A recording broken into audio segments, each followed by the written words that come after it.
आधुनिक प्रबंधन में एक सफल व्यक्ति के क्या लक्षण हैं? सफल व्यक्ति जो किसी मल्टीनेशनल कंपनी का सीईओ है, सफल व्यक्ति जिसके पीछे आज दुनिया भाग रही है, सफल व्यक्ति जो कि अपने व्यक्तित्व, बिहेवियर, अपने कार्य करने के तरीके और कुछ ऐसे बिंदु हैं, क्वालिटीज हैं जो काफ़ी मेहनत के पास आती हैं। कैसे अपने आप को समाज में स्थापित करना है, उद्योग में स्थापित करना है, व्यवसाय में स्थापित करना है, शिक्षा के क्षेत्र में स्थापित करना है, जीवन के उत्कृष्टता का कोई भी क्षेत्र हो कैसे इस्टेब्लिश करना है, उसके लिए सफल व्यक्ति के लिए, आकर्षक व्यक्ति के लिए, करिश्माई व्यक्ति के लिए, नॉलेज ओरिएंटेड, इनोवेशन ओरिएंटेड व्यक्ति के लिए ये जरूरी है कि सबसे पहला 3 बिंदुओं पे हम फोकस करेंगे। सबसे पहला है आत्मस्वीकारोक्ति, सेल्फ रिकॉग्नाइजेशन। खुद को, अपने आप का सकारात्मक रूप से मूल्यांकन करें, अपने आप को बेहतर सजा करके प्रस्तुत करें, अपनी कीमत अच्छी लगावे। दुनिया तो आपका भाव गिराने में लगी ही हुई है। कुछ तो लोग कहेंगे, लोगों का काम है कहना। People mend yourself, otherwise people mend you. Peoples evaluate ourself what we have done, but we evaluate ourself, myself, what we can do. So question is that self recognisation. सफल व्यक्ति के पहला लक्षण है सेल्फ रिकॉग्नाइजेशन। जब आप ही अपने को सफल नहीं मान रहे हो तो दुनिया कैसे मानेगी? इसलिए I am the best because we have the some good practice and good quality which we earn through the hard working, not easy way that one day we wake up and find that we are famous. No. After having a lot of hard work, after having spent 24-hour works, इसके परिणाम स्वरूप व्यक्ति को सफलता मिलती है। दूसरा लक्षण है पुष्टिकरण। अपनी छवि को यथार्थता की दृष्टि से परीक्षण करना। कहीं सपने लोक का परीक्षण तो हम नहीं कर रहे हैं, यथार्थता की दृष्टि से, वास्तविकता के धरातल पर पॉजिटिव एंड ओरिजिनल थिंकिंग के द्वारा और खुद की निगाह के द्वारा परीक्षण करना। तीसरा बिंदु है मौलिकता। मौलिकता जो कुछ विचार, थॉट्स, प्रक्रिया, इनोवेशन स्वयं के द्वारा उत्पादित किए गए हों। अपनी क्षमता का केंद्रीयकरण करना, फोकस्ड करना। जैसे जलप्रपात की एक बूंद कहीं गिरती है, नष्ट हो जाती है, लेकिन वही कई बूंदों का संकलन जब एक जगह से गिरता है तो वो जलप्रपात का रूप बनता है, वेगवती धारा का रूप बनता है। उसी तरह से अपनी क्षमता का छोटी छोटी चीजों में विवाद कर लेना, अपनी क्षमताओं को 10 जगह पर लगाना, अब ये अच्छी बात नहीं है। सफल व्यक्ति के लिए जरूरी है अपनी क्षमता का केंद्रीयकरण करना। और क्षमता हमेशा आवश्यकता को बढ़ाती है।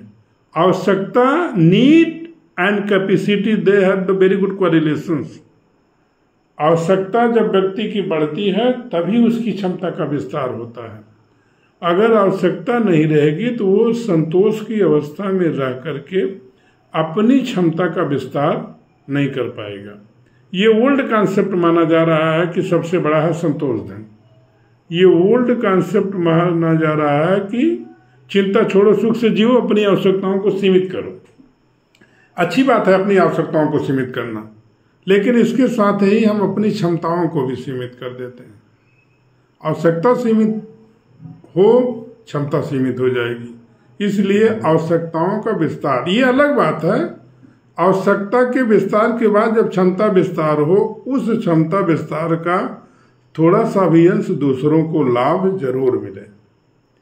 तो ये है मौलिकता जो बात करती है केंद्रीय क्षमताओं का उपयोग करना और आवश्यकता और क्षमता के बीच में कोरिलेशन स्थापित करते हुए आगे बढ़ना। अब सफल व्यक्ति के लिए अन्य 4 बातें जरूरी हैं। वो क्या हैं? अपनी भावनाओं और विचारों की जिम्मेदारी स्वीकार करना। जो आपकी भावनाएं हैं, जिम्मेदारियां हैं, ईमानदारी से स्वीकार करना, और जो लोग आपसे अपेक्षा रख रहे हैं, अपेक्षा नहीं भी रख रहे हैं, तब भी उनको समय से पूरा करना। दूसरा बिंदु है स्वयं के विचारों की कद्र करने के साथ साथ दूसरे के विचारों की भी कद्र करना, क्योंकि हम हमेशा अपनी आंखों से हाफ ऑफ द वर्ल्ड ही देख पाते हैं। जो सूचना संसार हमारे पास है, जो परिवेश हमारे पास है, उसकी सहायता से हम इस दुनिया का अधूरा संस्करण देख पाते हैं। और ये हमारा संस्करण तब पूरा होगा जब हम ईमानदारी से दूसरे की भावनाओं की कद्र करेंगे और उसको लेकर के मानसिक खुलापन रखेंगे, ओपननेस रखेंगे, दिमाग को, मस्तिष्क को आजाद करेंगे। Let every noble thought comes. तीसरा विचार है भावनाओं, नए विचार का आना ठीक है, मस्तिष्क का काम है चिंतन करना, वो तो करता रहेगा। अगर अच्छे विचार का चिंतन नहीं करेंगे तो निगेटिव विचार आ जाएंगे।